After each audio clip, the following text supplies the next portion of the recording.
Mesdames, voici 10 comportements à arrêter immédiatement si vous voulez augmenter votre niveau d'élégance et devenir une femme charismatique. Je m'appelle Charline Caron et je vous aide à développer votre charisme, à devenir une femme confiante, qui est sûre d'elle, qui se sent solide de l'intérieur, qui est sereine, d'accord, que rien ne puisse venir chambouler. Mais aussi, je vous aide à devenir convaincante, savoir parler, savoir convaincre, savoir négocier, être impactante, inspirante, magnétique. Donc si tout cela correspond à vos objectifs, je vous invite fortement à vous abonner à ma chaîne YouTube pour ne rater aucun de mes conseils. Alors on commence tout de suite avec la première chose à stopper immédiatement. Vous devez arrêter de vous comparer, d'accord? Pourquoi c'est extrêmement nocif de vous comparer? Bien parce qu'à chaque fois que vous comparez une personne en vous disant que elle a mieux, elle fait mieux, elle a plus de chance, c'est injuste, vous enclenchez un fonctionnement négatif et dévastateur qui va diminuer votre énergie. Vous allez perdre toute votre force. Vous allez déclencher de la frustration. Qu'est-ce qu'il y a derrière la frustration? De la colère. Vous allez déclencher de la déception. Qu'est-ce qu'il y a derrière de la déception? De la tristesse, d'accord? Et donc, vous allez perdre en confiance en vous, vous allez perdre en estime de vous-même, et vous allez vous dire que finalement, vous êtes pas si bien que ça, qu'il y a mieux, que c'est pas juste, c'est trop dur, c'est impossible, etc. Vous perdez toute votre force. Donc, s'il vous plaît, mesdames, à partir d'aujourd'hui, arrêtez de vous comparer et passez de la comparaison à l'inspiration. Ça, c'est vraiment une des clés en mindset très puissante. Posez-vous la question, qu'est-ce qui vient vous piquer chez cette personne lorsque vous vous comparez? Qu'est-ce qui vous déstabilise? Qu'est-ce qui vous énerve? Qu'est-ce qui vous rend triste? Eh bien, cet élément-là, ça signifie que cette personne possède quelque chose que vous pourriez avoir, mais que vous n'avez pas encore. Donc, c'est très bon signe. Ça veut dire que vous devez suivre ce chemin, donc passer de la comparaison à l'inspiration. Et n'oubliez pas, mesdames, qu'on ne connaît jamais la véritable histoire des personnes. Quand vous vous comparez à quelqu'un, vous ne savez jamais ce qu'il y a derrière. Elle peut envoyer des signaux de bonheur, d'abondance, de richesse financière, d'amour, etc. On ne connaît jamais la vérité. Donc arrêtez de vous comparer, c'est complètement stérile. Et encore pire que ça diminue votre énergie, ça diminue votre force, ça vous empêche de briller. Donc on arrête de se comparer, notez-le bien, très important. On passe maintenant au deuxième point. Juste avant, je vous rappelle que j'ai créé une immersion qui dure 7 jours. Cette immersion, elle va vous permettre d'enclencher, de démarrer pour de vrai cette transformation que vous attendez depuis si longtemps. Pour vous inscrire, vous cliquez sur le lien dans la description et vous allez voir que chaque jour, vous recevrez des vidéos inédites. J'ai vraiment créé un process d'une semaine. Donc, ce sont des vidéos que vous ne retrouverez pas ailleurs.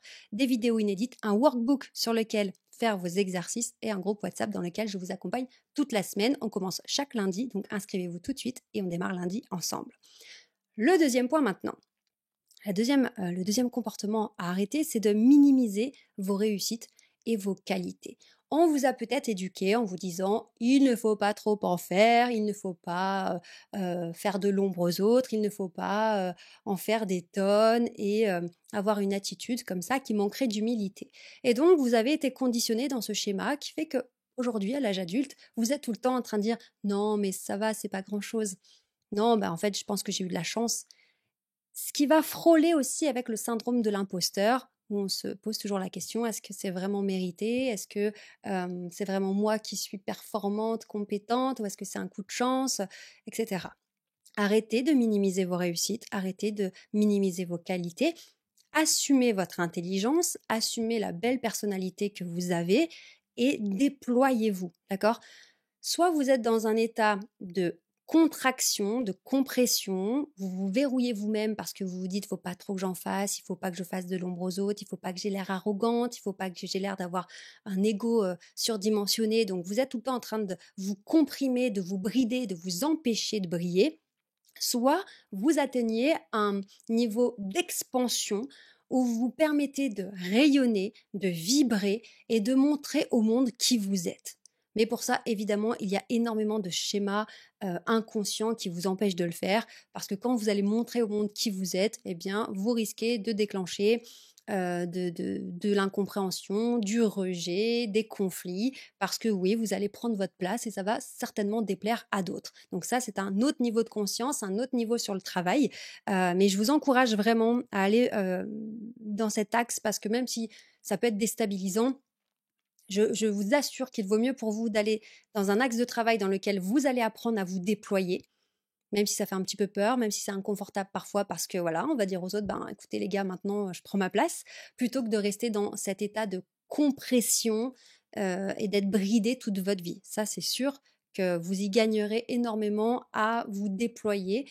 Et c'est pour ça que je vous accompagne aussi pour vous aider à vous déployer, à rayonner, à vibrer, à atteindre un niveau que vous pourriez atteindre si vous arrêtiez de vous mettre des barrières. Donc, c'est pour ça que j'ai créé l'immersion, mais vous savez que j'ai aussi créé des bilans personnalisés pour celles d'entre vous qui sont les plus déterminées. Attention, c'est pas pour tout le monde, d'accord? Si vous hésitez beaucoup, si ça fait pas longtemps que vous me connaissez, si vous êtes sur vos gardes, ne prenez pas le bilan, ça sert à rien. Le bilan personnalisé, c'est un rendez-vous téléphonique avec un membre de mon équipe. Toute mon équipe est formée à ma méthode STER. Donc la méthode STER que j'ai créée, ça veut dire système de transformation pour l'autonomie et l'intelligence relationnelle. Ils sont tous formés à ma méthode, ils sont tous extrêmement bienveillants, respectueux et à l'écoute. Mais ce rendez-vous, on vous l'offre, c'est gratuit, mais c'est seulement pour celles parmi vous qui sont prêtes et qui se disent, OK, c'est maintenant que je dois créer un changement parce que j'en ai besoin pour mon bien-être, pour mon entreprise, si vous êtes entrepreneuse, pour monter les échelons dans mon entreprise, pour ma famille, pour mon couple, pour mes enfants. Si vous savez qu'il est temps de changer pour vous, cliquez sur le lien dans la description et prenez rendez-vous pour ce bilan, on vous l'offre. Alors, donc, deuxième point, pour terminer sur ce deuxième point, c'est vraiment on arrête de se minimiser. Alors, un exemple très concret, facile dans la vie, c'est quand on vous fait un compliment et que vous n'arrivez pas à l'accepter. Ah non, mais c'est rien, non, mais c'était rien. Non, non, mais tu sais, je suis pas bien douée. Non, non, on arrête, on assume, on remercie. Et c'est très simple finalement, un petit sourire. Ah bah merci beaucoup, ça me fait plaisir. Ah bah merci. Voilà. Ah bah, voilà, ça peut être aussi très très fluide, très naturel, mais arrêtez de rejeter ou de minimiser lorsque on vous fait un compliment. Troisième comportement que vous devez absolument arrêter, c'est de dire oui simplement pour éviter les conflits. Alors, de quoi s'agit-il? Eh bien, c'est vraiment cette incapacité à poser une limite, à dire non, à recadrer les personnes parce que vous avez trop peur des conséquences. Peur qu'on vous fasse des reproches, peur qu'on vous remette à votre place, peur que vous soyez à l'origine d'un conflit, etc. Donc, vous faites ce qu'on appelle de l'évitement. Vous évitez les conflits, voilà, vous arrondissez les angles, quitte à prendre sur vous tout le temps, quitte à vous sacrifier, quitte à être torturé et rongé de l'intérieur de colère, de tristesse, d'incompréhension. Mais vous ne savez pas faire autrement, donc vous vous pliez aux demandes, aux exigences des autres, aux mauvais comportements, parce que vous ne savez pas comment faire. Donc c'est pour ça que c'est très important de travailler en même temps l'intériorité, votre autonomie, c'est le A de la méthode STER que j'ai créée, pour gérer vos émotions, augmenter votre estime de vous, votre confiance en vous et de vous dire non, je vais pas tolérer ça. Non, non, je suis désolée, je vais pas me plier à ça. Et en même temps, maîtriser les techniques de communication, donc l'intelligence relationnelle, le I et le R de STER, pour savoir comment dire les choses, comment exprimer votre besoin, votre incompréhension, votre refus en fait, et comment poser vos limites sainement, comment recadrer les gens, etc., de manière diplomatique, intelligente, avec de l'intelligence émotionnelle. Donc vous devez absolument travailler intérieurement pour vous sentir bien et suffisamment forte pour ne pas vous laisser faire et en même temps connaître ces techniques de communication pour savoir comment dire les choses. Donc ça, c'est vraiment essentiel, donc arrêtez de faire de l'évitement. Quatrième comportement maintenant à arrêter, c'est de vous excuser de briller, de vous excuser de réussir, de vous excuser d'être une magnifique personne. C'est quand même le monde à l'envers, non? Les personnes les plus gentilles, les plus bienveillantes, les plus compétentes vont se réduire, se minimiser, s'excuser d'être là en laissant la place aux personnes qui n'ont rien à dire, qui sont vides, creuses ou qui sont malveillantes. C'est le monde à l'envers. Par humilité, par gentillesse, par délicatesse, par politesse, tout ce qu'on veut, toutes ces personnes qui sont intelligentes, compétentes, bienveillantes, elles se réduisent, elles se minimisent et du coup on les entend pas. Et donc on laisse la place à ces personnes qu'on ne voudrait pas entendre. Donc arrêtez de vous excuser d'être une belle personne, arrêtez de vous excuser de réussir. Désolé, vous allez faire de l'ombre aux autres. Oui, votre bonheur va éclabousser les autres. Mais ce n'est pas à vous de redescendre au niveau de leur médiocrité, c'est à eux de s'élever au niveau de votre beauté, de votre performance, de vos compétences. Arrêtez de fonctionner à l'envers. Ne vous minimisez pas, ne vous rabaissez pas au niveau de la médiocrité de ceux qui vous entourent. Élevez-vous, allez-y au max et vous tendrez la main à ceux qui sont en bas et ils monteront avec vous. Faut arrêter de réfléchir à l'envers, ça suffit. Donc arrêtez de vous excuser d'être belle, d'être intelligente, d'être créative, d'être enthousiaste, d'être joyeuse, d'être pleine d'amour à donner. Allez-y à fond, vivez à fond la personne que vous êtes et vous allez voir à quel point ça va transformer votre vie. On passe maintenant au 5e point. Arrêtez de chercher la validation des autres, d'accord? On a cette tendance, souvent les femmes, à se dire: «Bon, est-ce que je fais les bons choix?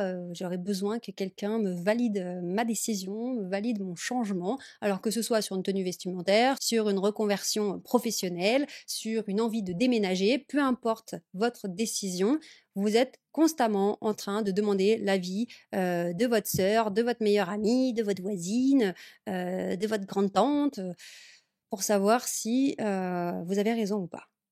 À un moment donné, vous devez vous rendre votre pouvoir. Arrêtez de donner le pouvoir aux autres. Vous n'êtes plus une petite fille. Développez votre leadership personnel. Sachez prendre vos décisions. Alors bien sûr, on vit en communauté, on vit à plusieurs, on n'est pas seul au monde. Donc on va partager nos envies, nos besoins et on va en parler, on va en discuter. Mais on sait aussi argumenter, on sait expliquer. Ce n'est pas parce qu'une personne va vous dire: «Bah non, attends, qu'est-ce que tu nous fais là? Arrête!» que vous allez vous dire: «Bah oui, non, c'est vrai, t'as raison, j'arrête de rêver. J'arrête de vouloir être heureuse. Excusez-moi, je vais retourner à ma dépression, à mon malheur, à ma frustration. Oui, pardon».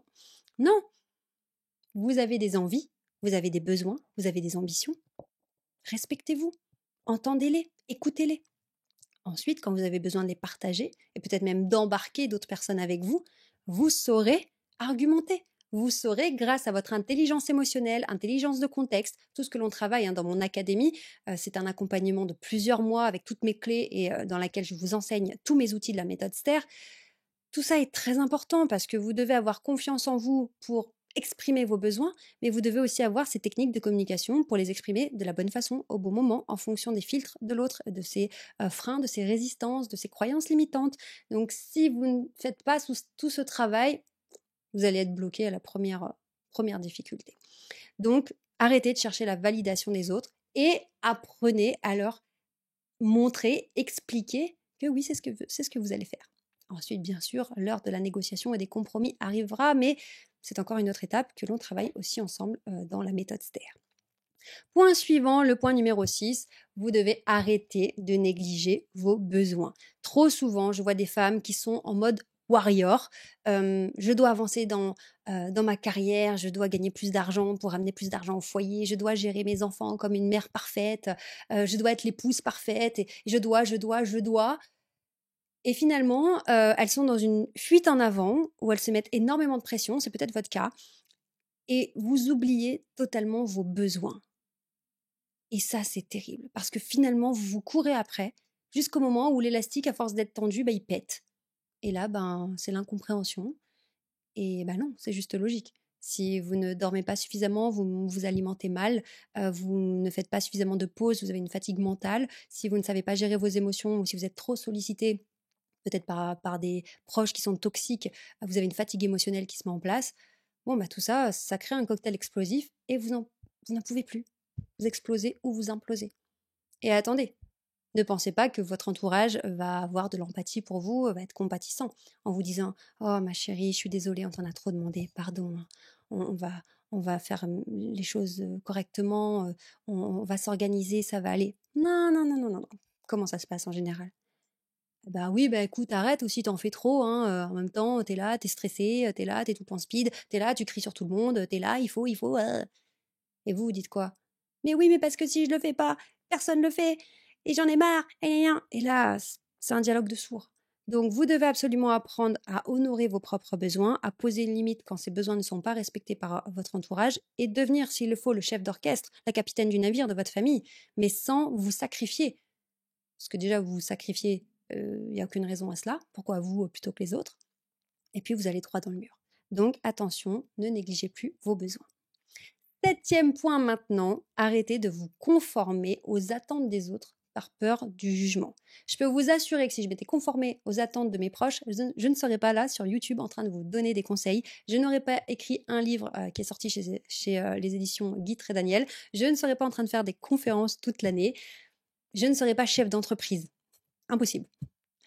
Il y a 10 ans, on me voyait en petite chose fragile. Certes, avec mes problèmes de santé, j'étais une petite chose fragile, mais tout le monde me conseillait, quand je dis tout le monde, mes parents, ma famille, voilà, personne n'aurait pu imaginer la vie que j'ai aujourd'hui. On me conseillait de faire ce que je peux, quoi. Contente-toi de ce que tu as, c'est déjà pas mal. Déjà, tu tiens jour après jour avec tes douleurs, c'est déjà pas facile. Alors, tu vas pas non plus avoir des ambitions démesurées. Si les gens en forme, sans problème de santé, ont des difficultés à créer une entreprise, à réussir, toi, ma pauvre, c'est impossible. Alors, arrêtez de vous conformer aux attentes des autres, arrêtez d'accepter la place que l'on veut bien vous donner. Non, non.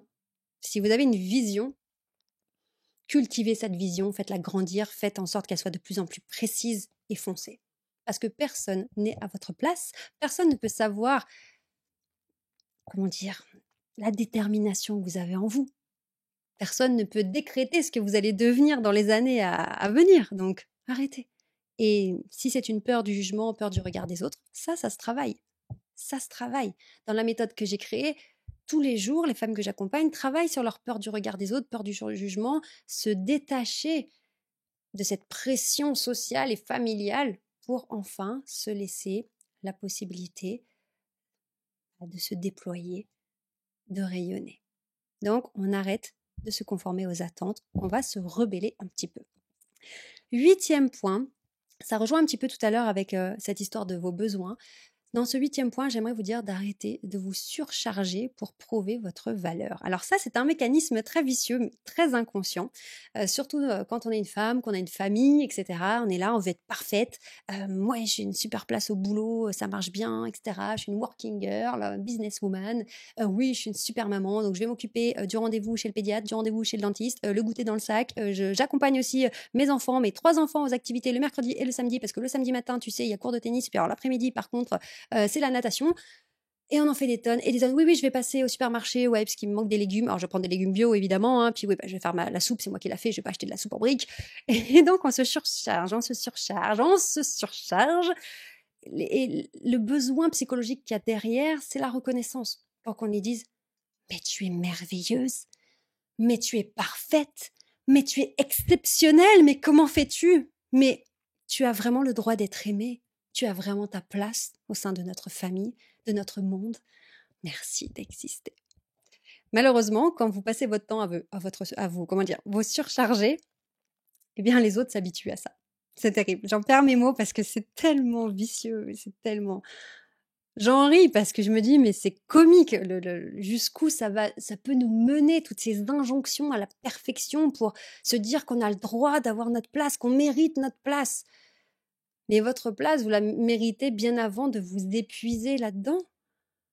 Vous avez déjà votre place en tant que telle. Maintenant, à vous de trouver un équilibre, mais c'est pas parce que vous allez faire accomplir l'impossible que vous allez enfin mériter votre place et de la reconnaissance. Parce que plus vous mettez la barre haute dans cette surcharge mentale et physique, plus votre entourage s'habitue. Et alors, ce qui est fou, c'est le moment où vos proches vous disent « Ouais, mais toi, de toute façon, t'es trop forte. On ne sait pas comment tu fais. Non, mais de toute façon, je ne pourrais pas faire autant que toi. Ouais, on ne sait pas comment tu fais, t'es une machine, quoi. T'es là, t'enchaînes, tac, tac, tu t'arrêtes jamais, t'es jamais fatigué. Non, moi, je peux pas, je suis trop nulle. Je te laisse faire. » Aïe, aïe, aïe, ça c'est terrible. Ça fait mal. Je dis, mais non, mais je fais pas tout ça pour que tu me dises que je suis super forte et que tu me laisses me débrouiller. Donc, attention. Parce que dans cette recherche de reconnaissance, si vous en faites trop, ça peut vraiment se retourner contre vous. Soit les gens s'habituent et quand vous en faites un peu moins, on vous le reproche et personne n'a réalisé à quel point vous étiez importante. Soit on va vous mettre sur un piédestal en vraiment par facilité. Non, mais de toute façon, toi, ça te fait rien. De toute façon, toi, tu arrives très bien à jongler avec les enfants, ton travail, les activités, la lessive, le ménage, les courses, les repas. Tu gères. Hein. Donc, attention à ce point numéro 8, très vicieux. On en fait un peu moins et on est cool avec ça. Mais encore une fois, il faut travailler intérieurement pour ne pas culpabiliser, pour ne pas rentrer en conflit, etc. On se fait respecter. Point numéro 9, arrêtez de dévaloriser vos idées. Souvent, je le vois, vous me dites que en réunion, vous osez pas donner vos idées ou proposer des nouvelles choses, des changements, parce que vous avez peur qu'on vous dise que c'est nul, que c'est ridicule une telle idée, que ça ne se fera jamais. Non mais réfléchis un peu. Et donc, vous avez tellement peur de ce rejet, vous avez tellement peur de ce non que vous ne dites rien. Et donc, personne ne voit le potentiel que vous avez en vous, vos superbes idées, votre intelligence, votre pertinence. Non, parce que vous cachez tout ça. Vous avez tellement peur de l'échec, tellement peur de vous sentir ridicule, tellement peur de vous faire gronder que vous ne dites rien et donc vous êtes invisible. Donc on arrête de dévaloriser ces idées. On assume, on teste, on tente. Et alors, si vous saviez, moi, en tant qu'entrepreneuse, tout ce que j'ai fait, essayé et qui ont été des échecs. Le nombre de personnes à qui j'ai essayé de parler, de rentrer en contact, créer des choses. Et j'ai eu des vents, j'ai eu des non. Bien sûr que ça fait mal à l'ego, mais en même temps, si vous n'essayez pas, vous ne risquez pas d'avancer. Donc on y va, et puis au bout d'un moment, ça commence à fonctionner. D'accord? Donc arrêtez de vous dévaloriser, essayez, et vous allez voir à quel point vous allez pouvoir vous déployer. 10e et dernier point de cette vidéo, évidemment, je pourrais vous faire 50, 100, 200 points, mais bon, on en aurait pour des heures. Donc, pensez bien à vous abonner à la chaîne. Inscrivez-vous à l'immersion qui démarre lundi. Et pour celles parmi vous qui êtes vraiment prêtes et déterminées et vraiment décidées à changer, prenez votre bilan personnalisé. Tous les liens sont dans la description de la vidéo. Alors, dernier point de cette vidéo, c'est d'arrêter de fuir les opportunités. Alors, il y a un truc un petit peu ambigu qu'on entend un peu partout, c'est si c'est fait pour toi, alors ça va te donner de l'énergie. Si c'est fait pour toi, alors tu vas avoir envie d'y aller.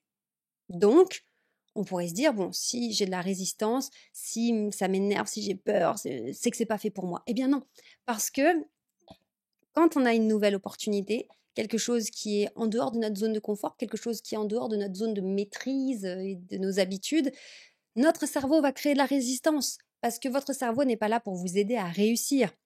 Il est là pour vous faire fonctionner correctement, vous garder en vie. Donc dès qu'il va sentir le moindre danger à l'horizon, il va vous mettre un stop. Et donc si une opportunité arrive et qu'elle vous effraie parce que c'est quelque chose de nouveau, un petit peu plus dur que ce que vous faites d'habitude ou quelque chose que vous n'avez jamais fait, votre cerveau va sentir le danger, va dire on n'y va pas. Non, non, non, non, non, non. On n'y va pas parce qu'on ne sait pas ce qu'il y a derrière. Reste bien dans ta situation actuelle parce qu'elle est familière, on la connaît, elle est rassurante. Donc, d'un côté, on pourrait se dire, si j'ai autant de bouleversements en moi, c'est que c'est peut-être pas pour moi. Mais d'un autre, c'est peut-être aussi parce que c'est le moment pour vous de passer à l'étape suivante. Donc, arrêtez de fuir les opportunités, d'accord? Posez les choses, mettez les choses à plat. Et si vous sentez que ça vient dans la continuité de votre chemin en fonction de vos objectifs et de votre vision, allez-y. Allez-y. Et je peux vous assurer que j'en ai fait des choses où vraiment on me proposait des choses que j'avais jamais fait, prendre la parole en public, faire une conférence, intervenir dans dans des écoles de commerce, dans des entreprises, animer des ateliers, bref, plein de choses, qui m'effrayaient au départ parce que je l'avais jamais fait. Mais en même temps, si vous n'essayez pas, vous ne pouvez pas savoir si c'est fait pour vous. Donc allez-y et vous verrez bien. Pensez bien à vous abonner à la chaîne parce que j'ai énormément de conseils à vous donner pour la suite. Prenez bien soin de vous. N'oubliez jamais que vous méritez de réussir, vous méritez d'être épanoui, vous méritez d'être heureuse. On reste ensemble. Alors je vous dis à tout de suite pour une nouvelle vidéo.